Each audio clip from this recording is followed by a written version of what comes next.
Hi, this is Tiso Captures and welcome to my YouTube channel. It has been like here for the last 5 years since around 2019, and most of you on TikTok and on Instagram, and those who have been in my DM both on Instagram and TikTok, and some of the people that I know have been asking me to show you the process on which I normally do when I'm editing my photos, especially in Lightroom, Adobe Lightroom CC. So this tutorial is going to be on editing photos on Adobe Lightroom CC, and later on, if at all you're interested, I'm going to do another session for Adobe Premiere Pro, Adobe Photoshop CC, Illustrator and Photoshop, all those things, and also DaVinci Resolve 18.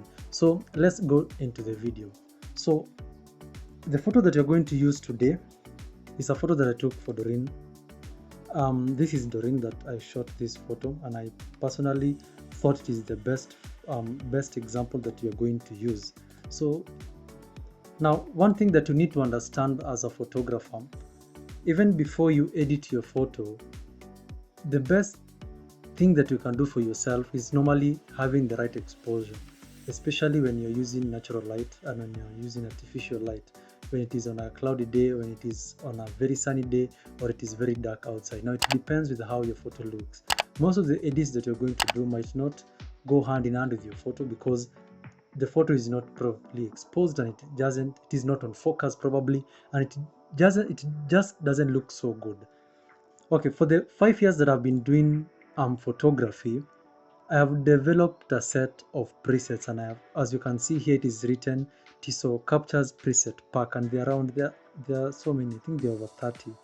And every time I normally do an edit, I normally apply, like most of the time when I'm doing photos and when I'm doing, especially when I'm editing on Lightroom, I never go through the entire process of starting editing the photo from scratch, because for the experience that I've had, I have developed my own personal preset, and that's why you normally see my photos. They normally maintain a certain look every time when I edit my photos.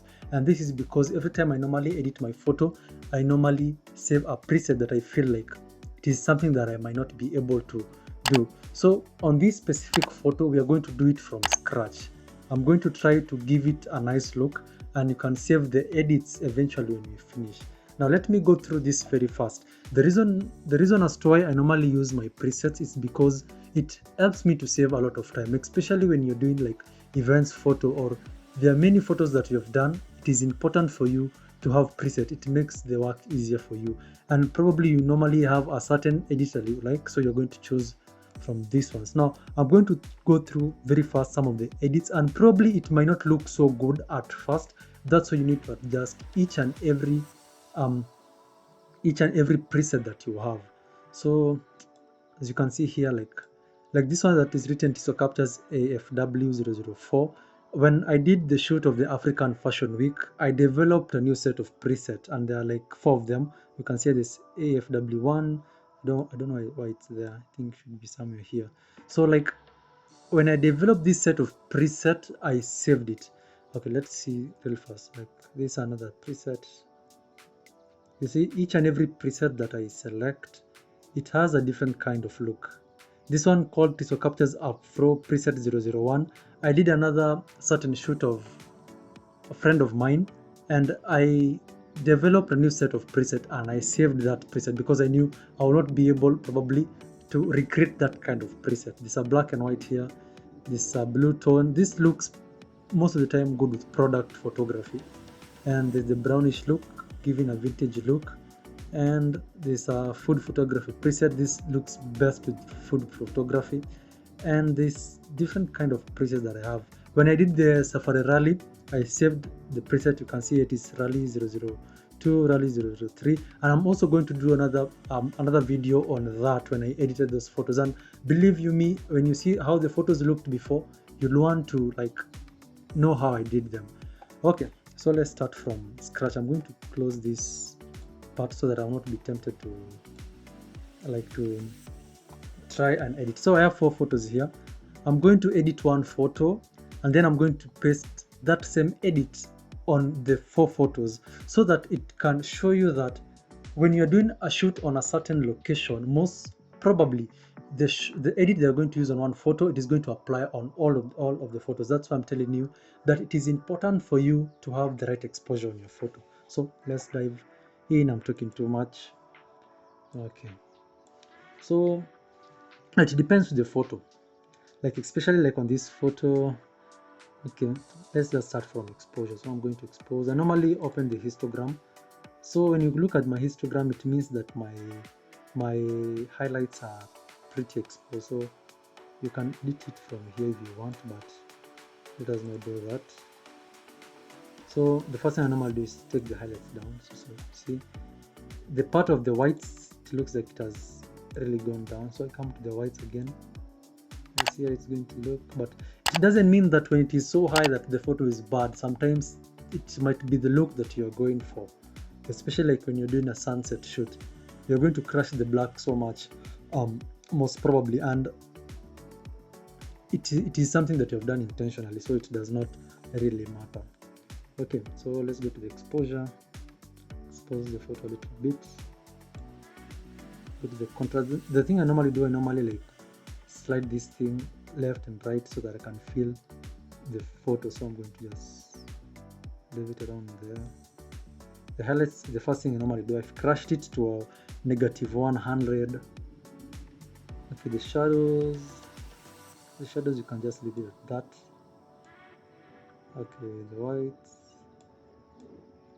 the blacks, don't mind the plane if at all it is being hard on the audio.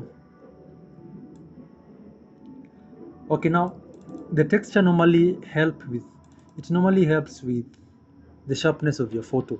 So if your photo at all is very sharp, the texture might help with that. So I normally keep it like around there, around like 40. Then I increase the clarity a little bit. I normally don't touch the dehaze. So the vibrance, now there's the vibrance and the saturation. Now saturation, what it does, it increases the saturation, like the color in the entire image. And vibrance, it normally increases the saturation on specific parts of the photo that it might need more saturation. So most of the time use the vibrance, but it depends with how you want the photo to look. Okay, so let's increase the vibrance a little bit. And the saturation, like around there. And let's close this tab. Let's close also this one. Okay, let's close this one. Let me put it on full screen so that it look better. Yeah. Okay, so what I normally do, I come on the tone curve and then I put 1 point there, 1 point there, 1 point there. Now the tone curve also acts like the exposure and the contrast part and the blacks, the white section, but it is a little bit specific because it affects only specific parts of the photo. So I increase a little bit. Okay, it looks so harsh. Then this one. Then I normally put another point around here, like on this box on the blacks and the shadows part. So put one there. Then I increase this part a little bit high, around there. It depends with you. Okay, there's this part. Now you have to be very careful with this part. You might spoil your photo in the process. So if you don't like it, you can double click and it is going to reset everything for you. So there. So I think blues will look better on this photo. So like blue tones around there. This one around there. You see, it looks a bit better, but the skin tone is not really nice, but we'll fix that one later. So one there, one there, one there. It doesn't really work with everything, but if it doesn't look good, you might as well leave it. So I'm going to leave it.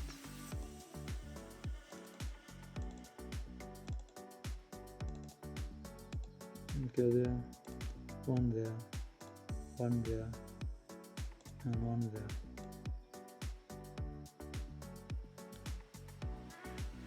Okay, I'm going to put there.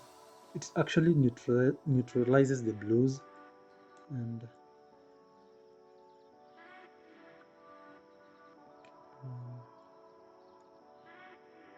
around there. So let me look the before and the after. This is the before and this is the after, just for now. The before, huh? Okay, this is the before, like how I edited before, but let me not show you that. It looks a little bit different. I will show you the before and after later on. So we close this one and you open the color tab. Now there is the hue, saturation and luminance. Now those people normally ask me like how I normally change the greens to the yellow. It is the hue part. Now if you want to change the green to the yellows or the yellows to green, use this part. Now we have a little bit of green in the background and a little bit of yellow. So now let's change the yellow to the green to yellow. So take it towards the yellow, this one towards the yellow. Okay. I don't know why it's changing here, so it means that it lies between the aqua and the blue. So see.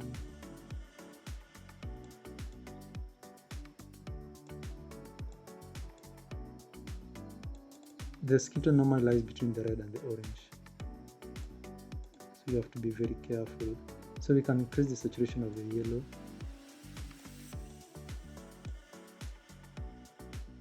You can see that the blue is not really in the mood of changing to green, but we can change it later on if it may. Okay, now we're going to fix the skin tone. So the skin tone does not look that great, so we're going to take it towards this side because she's light skin in color, so you have to maintain that look. Now remember, on, like you can see on her forehead, there's a little bit of magenta, so it is going to be, you're going to use the red. You can try the magenta a little bit. You can try the magenta.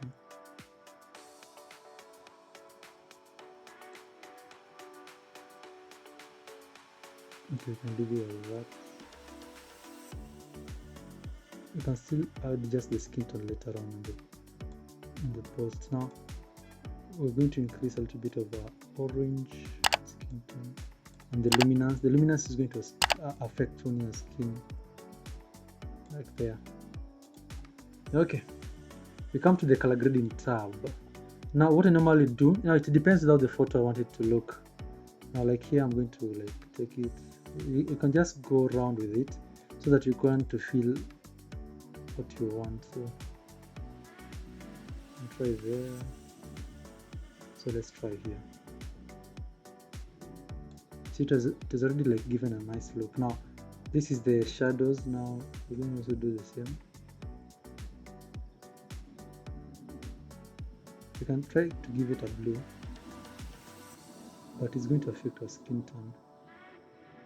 Let me not do that. It's going to give me so much work to adjust our skin tone. Okay, the highlights, most of the time the highlights is better when it's on the blue part, like there. Then there's the global. The global, let's give it a blue. Okay, now after that there's this blending and the balance part, so you have to like slide it so that you're going to decide like what's the best part to leave it at. So there we go. We close the color grading tab, and sharpness, there's no much I do, like I keep it like at 75. Noise reduction, like I increase a little bit so that if at all there's a noise, because when you're editing your photo, most probably you're going to introduce noise on your photo unwillingly because of the amount of edit you might be doing on your photo. So we close that. So there is this part I do not do much at this part. Now there's the vignette. There is two ways you can add vignette in your photo. You can use this one or you can use the radial mask, but radial mask we're going to do it later on. So let's add a little bit of vignette.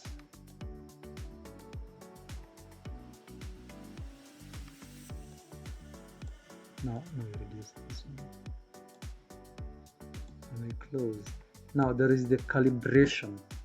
Now most of the people do not use the calibration in editing their photos, and they do not know that this part is a very powerful part of the editing software. Now it acts similarly like the color grade tab, but now let me show you. Now I normally use the red primary, the green primary, the blue primary. So you see it is affecting our skin tone. So we don't have to look like so much yellow. So let us be careful. This is the green primary. You can just slide it. This is the blue primary.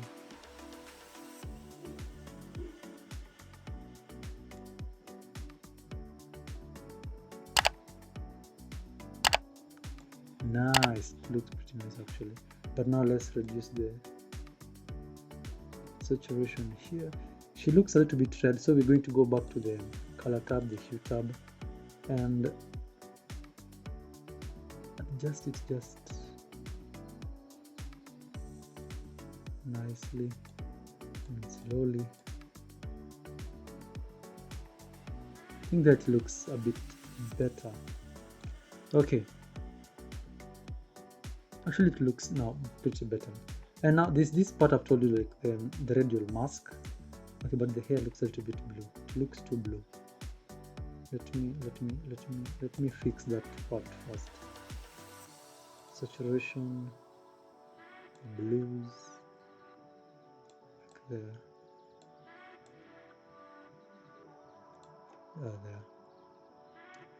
There. And now the radial mask. Okay, now on this photo, the way that I'll use, okay, in this photo I'll use the linear mask. I'm going to use the linear mask. I'm going to put one like that. Reduce the exposure just a little bit. Take it to the front and put one here. Reduce it a little bit. Put one a little bit here. But now it looks a little bit dark. So a little bit now, increase a little bit of the shadows.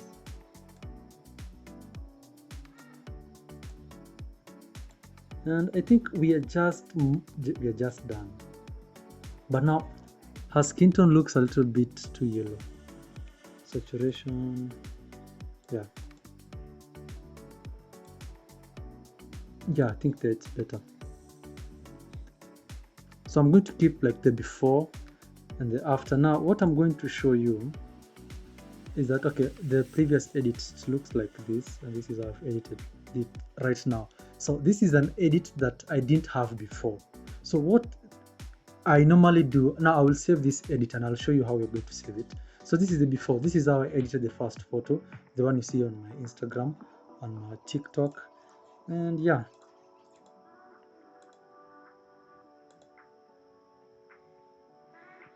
Okay, so we have 4 photos here. So we are going to copy this edit. So copy, we tick all the boxes and we paste it like now on this one. Now remember I told you, like, when you shoot your photos, it is better when all the photos like are exposed rightly, or rather in the same way. So we paste there, and you see that it looks a little bit too yellow. So we come to saturation. You see her legs a little bit overexposed. I think here what I need to do. Okay, let me remove this linear masks. Delete.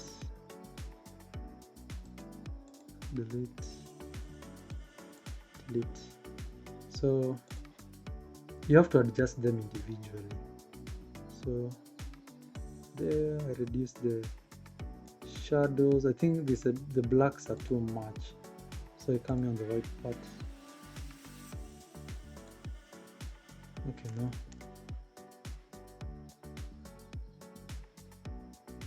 It looks a little bit like a vintage photo. Okay.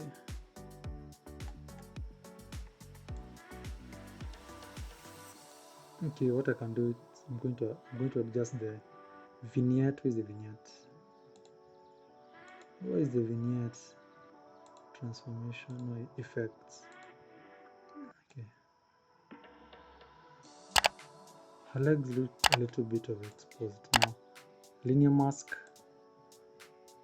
and reduce the highlights. Let's start with the highlights.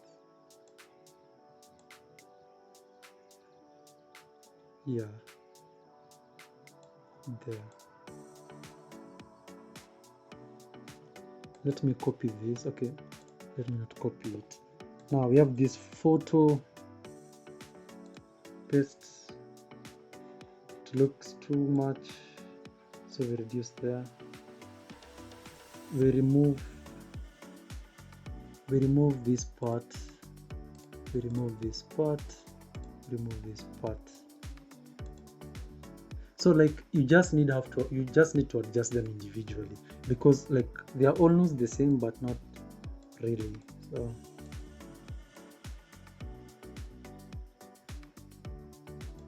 yeah.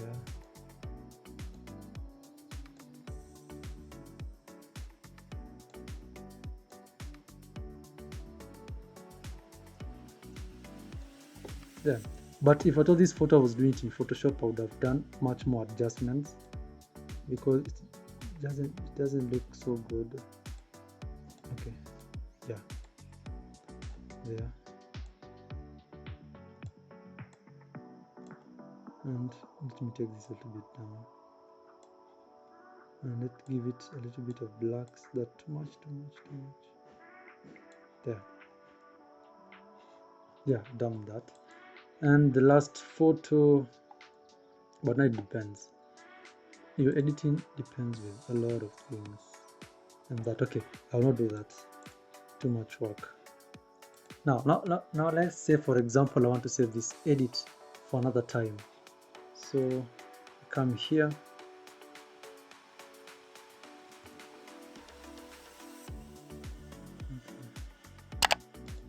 come here on library, on what is it? You come here. Where is the new preset? Oh, you have to be on the develop tab. So develop, new preset. It's going to give you what. So let's write like TSO tutorials. Edit. That's it. Create. Reset it. And like this one, let's use it because it's the first photo. You reset it, and when you not like that, and you come and look for it, TSO tutorial there, and just like that, it has pasted your edit. And now you need to adjust where necessary, because I think it's saved for the previous photo. So thank you for watching, and until next time, make sure you subscribe though.